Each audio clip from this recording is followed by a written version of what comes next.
Right now, the real estate market and the economy have something in common, and that is if you just look at the surface level data of what's happening, it can give the illusion that everything is actually going very well and the whole thing is very robust.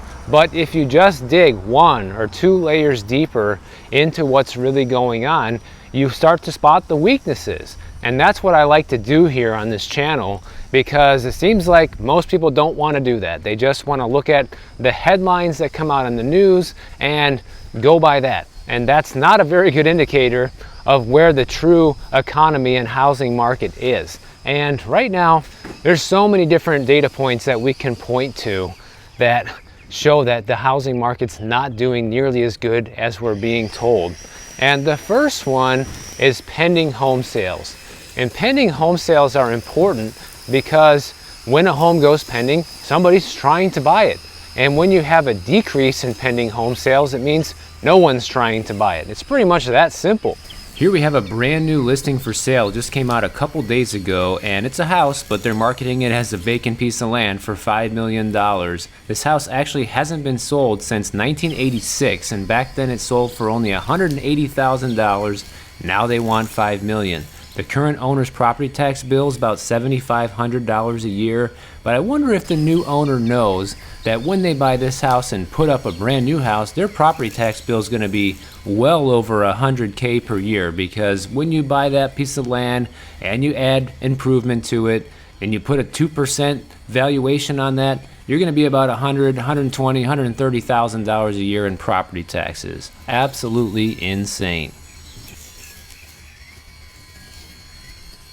So right now, according to National Association of Realtors, pending home sales fell by 4.9% in January, and it was anticipated it was going to increase by 1%. So not only did it fall below expectations, but it actually went negative, guys. This right here tells you right away that the economists have been way off base, and everybody who's been predicting that people are going to rush back into the housing market, because for a little while there in January, interest rates were in the low 6s or mid 6 range, and that's lower than where they're at now, back over 7% again.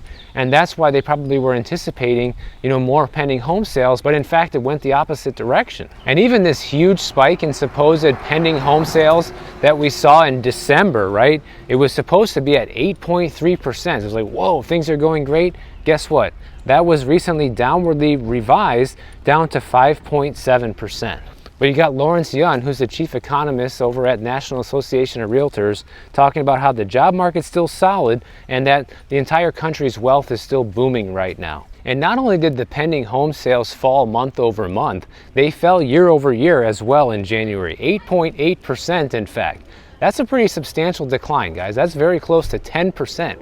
So you're just continuing to see the amount of people out there buying homes go down, down, and down. And I have more data to back that up here later on in this video. Now, despite all this, I do think we're going to see our typical uptick in home sales and pending sales and all of that when the spring selling season gets its boost that it usually does, guys. Because even in the worst of times, even when we had home prices crashing between 2008 and 2012, every spring during the spring selling season, prices still got bumped up and the amount of sales got bumped up every year, even during a housing crash. So I still think that we're going to see that again this year. That's not going to be a surprise if it happens. But what does keep surprising all these experts is how the market is continually not being as strong as they think it's going to be. And this is all coming at a time when we're starting to see inventory spike.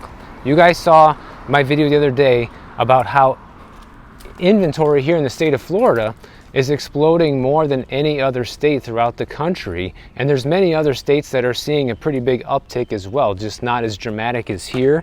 Well, it's starting to happen across the nation, guys, because right now, according to Redfin, for this past 4 weeks, ending on February 25th, the new listings of homes for sale surged almost 13% compared to the same time a year ago. And they say that's the sharpest spike in new listings that we have seen in 3 years. Now still, inventory is nowhere near where it was pre-pandemic. But I keep telling you guys, it's gonna come back. It's gonna come back, and we are slowly inching our way back there, especially as you continue to see that the homes that are getting listed just are not selling. You know, you have more homes starting to hit the market, and at the same time, you have less buyers out there. So that is just a recipe to continue seeing, you know, more homes on the market in the future, guys. And you know, something else that's interesting that's happening with this is simultaneously, Redfin's Homebuyer Demand Index, which measures requests for tours and services from Redfin real estate agents,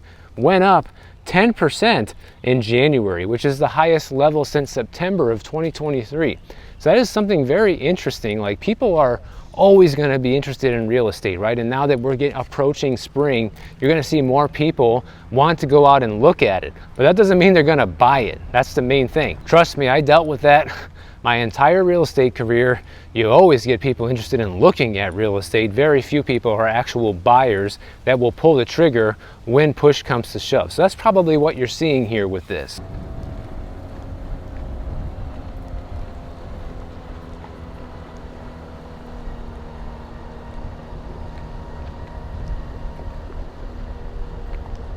And no matter what's happening in the market, man, let me tell you, agents will spin off a way to make it sound like it's a good time to buy. And their most recent version of that is, well, if you can afford it, you should look at buying right now, because you're seeing these more new listings come at a time when competition is much lower and people aren't buying. So this is a good opportunity for you. And that actually is a legitimate argument. I can't say I disagree with that. The problem is, guys, like, those kind of tactics are used on people that probably shouldn't be buying. And the key question is there, can you afford it, right? If you can actually afford to buy in this market and comfortably keep your mortgage payment at or below 30% of your gross income, then yeah, maybe you can still go ahead and take advantage of the new listings that are coming out and just buy. I've never told anybody here on the channel not to buy. I always just warn people to be careful when buying and look out for all these pitfalls that people end up in because they never heard any of this stuff before, and they end up spending too much or buying in the wrong location or buying at the wrong time for their area or for their life. But you can also use the lower competition to your advantage and make lowball offers, you know, especially now that interest rates are back up at 7% again. You can cry to the seller and say, listen, you know, you don't have any other offers and mortgage rates keep going up. This is what I can afford to pay you. Take it or leave it. And make 10, 15, 20 offers if you have to. Eventually, you're going to get one accepted. And by the way, if you are somebody looking to buy or sell in today's housing market or the upcoming spring market, be sure to use my link down in the description below of this video. I have a free service for anybody who needs a real estate agent throughout the entire United States. It costs you nothing and it benefits the channel if you use it. So feel free to check that out. And if you use it, I really appreciate it. But to me, the most fascinating thing about this is the new listings are going up, but the buyers aren't there to absorb it, you know, because mortgage demand also keeps falling. Not only are we seeing a decline in actual pending home sales, but we continue to see a decline in mortgage applications. That has been the story since the beginning of the year practically here. And mortgage demand for this past week just decreased another 5.6% compared to the week before. And a lot of people in the mortgage industry now are saying that they think that this is going to be a depressed year in terms of applications as long as we have 7% interest rates, which probably is going to be true. So a lot of you real estate agents out there need to be very careful. You know, you see this Redfin buyer index about people wanting to take a look at real estate. Well, just realize that might be all they're doing is looking. And here's what's really going on, guys. This is the reason why you're seeing the buying activity so depressed, because there was a new report that just came out from Zillow that said if you want to buy at today's prices and rates, the average home buyer needs to earn 80% more money. So you almost need to double your current income to be able to afford a home at today's prices. Think about that one for a minute. Right now, to be a home buyer in this market, to afford the median price home across the country, you need to pull in about $106,000 a year, and that's $47,000 more than people needed pre-COVID. And we know that pretty much no one has got an 80% increase in wages, guys, which once again debunks this myth that wages have been keeping up with inflation, because I keep seeing that one in the news a lot lately, which is just a big fat lie. And I've mentioned this before on the channel, but really the only way to get ahead in this real estate market is you need to be buying, you know, as a couple, you need to be buying with friends, you need to buy as a house hacker to be able to get in right now. And that's the only thing that makes sense anymore, unless you're just a high income earner and can afford it. And to just show you how bad this is, home prices rose about 42% since the beginning of the pandemic until now. And at the same time, median incomes have only risen 23% during the same time frame. And then you throw in the 7% mortgage rates on top of all this, forget it. You know, people are just out. But I have to say, I am actually very surprised and shocked at how long all this has gone on for so far. You know, this housing market has far outlasted my own expectations of how long this magic show can keep going, where, you know, home sales are very low and prices continue to go up. But once again, the inventory is the problem, guys. It really is. I even had one of my baby boomer subscribers write me an email the other day saying, Michael, it's all the boomers, you know, the boomers need to sell. They're the key to unlocking this housing market. And I completely agree. You know, boomers own almost half the real estate in this country. As soon as they start unloading these listings, that's when you're going to start seeing the real surge of inventory start to come. But we don't know when they're going to do that.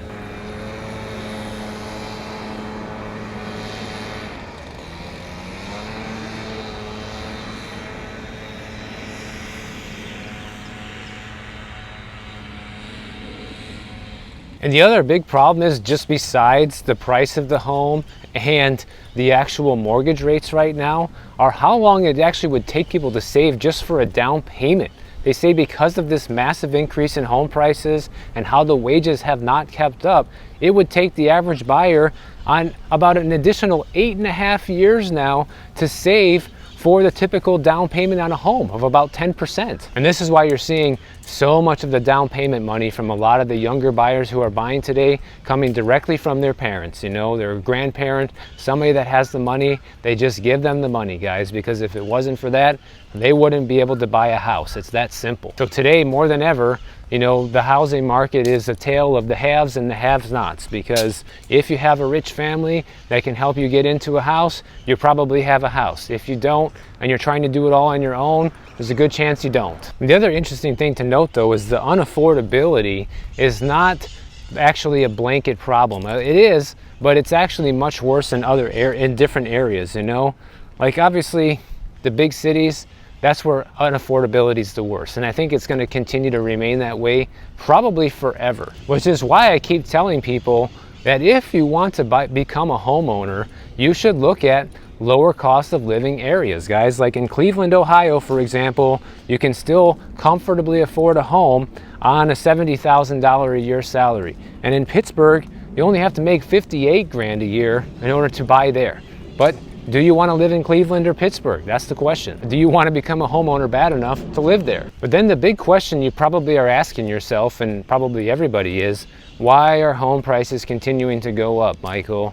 If the real estate market's not good, why are prices going up? The most recent Case-Shiller Home Price Index came out talking about how the 20-city price index rose 0.2% in December, and the entire index rose 6.1% in the last 12 months, ending 2023. One thing you have to look at with this also is that this is a 20-city index, and a lot of the cities in this index are many of these very unaffordable, expensive markets. Not all of them, but many of them are. You know, you look on there, you see Los Angeles, you see Miami, you see Seattle, New York, Chicago, places where real estate is insanely expensive. And in places like that, where the home prices went up the most, I think San Diego was the #1 place on this list. It's because people are continuing to move to these areas, guys. The desirability factor is there. You know, young people come for jobs, other people want to live there just for the amenities that the city offers, the entertainment, the arts district, whatever people move to these places for. You can even see an uptick in inventory in these places and prices continue to go up. Miami is a perfect example of that. You know, Miami has seen a 25% increase in inventory year over year, but home prices continue to still go up. But I do think if you're tracking your market and you see, for example, that inventory starting to surpass where it was a couple years ago or get close to that amount, that's a pretty good indicator that you are going to see some price declines. And I can't just give people like blanket advice like, oh, wait until February of 2026 to buy a house because that's going to be the time to jump in the market, guys. No, it's not like that. In fact, it's nothing like that, because in order to know when's the right time to jump into the market, you have to be tracking your market religiously. You have to know what the fair market price is. You have to know what's going on with rents. Are they going up? Or are they coming down? So there's never going to be a one-size-fits-all answer to when's going to be the right time to buy for you. And then you throw in everybody's personal situation being different. Everybody's going to have a different answer to this. I would also attribute a lot of this continued price growth to the fact that you've seen a lot of cash buyers purchase over the past couple of years to avoid these higher interest rates. And also, since we're a country that will let basically anyone from a foreign country and buy our real estate come in and do that, people with cash come in and do that as well.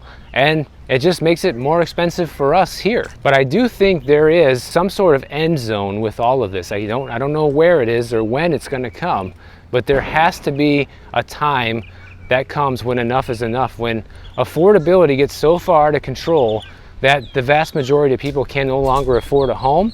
That's when I think things are going to start turning around. And some markets have already seen that tipping point. We've seen multiple markets across the country that are seeing year-over-year price declines. But if it were me, I would just be focusing on how can I save and invest the most money right now. And I think the opportunity still is greatest with renting. I've mentioned this a few times on the channel before.